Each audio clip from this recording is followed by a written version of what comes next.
সে বলছে যে আমার দেহটাকে তোমরা পুড়িয়ে ফেলবে এবং পুড়িয়ে ফেলার পরে ছাইগুলোকে একত্রিত করবা, করে অর্ধেক ছাই সমুদ্রে ভাসিয়ে দিবা, অর্ধেক ছাই বাতাসে উড়িয়ে দিবা। সন্তানরা তাই করলো।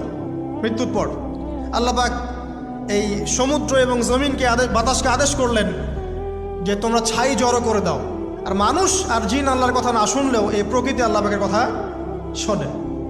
বিজ্ঞান বলে প্রকৃতি থেকে সব হচ্ছে। কি প্রকৃতি? প্রকৃতি কি, কাকে বলে? মানুষকে আল্লাহর ইবাদতকে বাদ দিয়ে প্রকৃতি পূজায় নিয়ে গেছে। এই পুরো প্রকৃতি আর মহাবিশ্বে এক আল্লাহর ইবাদত করে। কে সৃষ্টি করলো প্রকৃতি? প্রাকৃতিকভাবে হয়েছে সবকিছু বলে। আল্লাহ থেকে হয়েছে বলা যাবে না, বললে আপনি মৌলবাদী হয়ে যাবেন। আল্লাহ শব্দ ইউজ করলে আপনি মৌলবাদী হয়ে যাবেন। ধর্মতাত্ত্বিক শব্দগুলোকে আস্তে আস্তে উঠিয়ে দেওয়া হয়েছে। দেখবেন যুক্তি, বিজ্ঞান, দার্শনিক শব্দগুলোকে আনা হয়েছে। এটাও টেকনিক্যালি করা হয়েছে। কোনো সেকুলার মিডিয়াতে আপনি দেখবেন না ইনশাআল্লাহ বলছে। ইনশাআল্লাহ প্রমাণ করবে যে আপনি আস্তিক না নাস্তিক। তো প্রকৃতিকে আল্লাহ পাক আদেশ করলেন, এই সমুদ্র ছাই জড়ো করো, এই বাতাস ছাই জড়ো করো। তারা ছাই জড়ো করে দিল।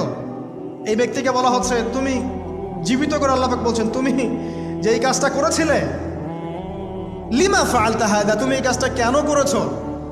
তখন এই ব্যক্তি উত্তর দিচ্ছে, মিন খাশিয়াতিকা ইয়া রাব্বি ওয়া আনতা আ'লাম।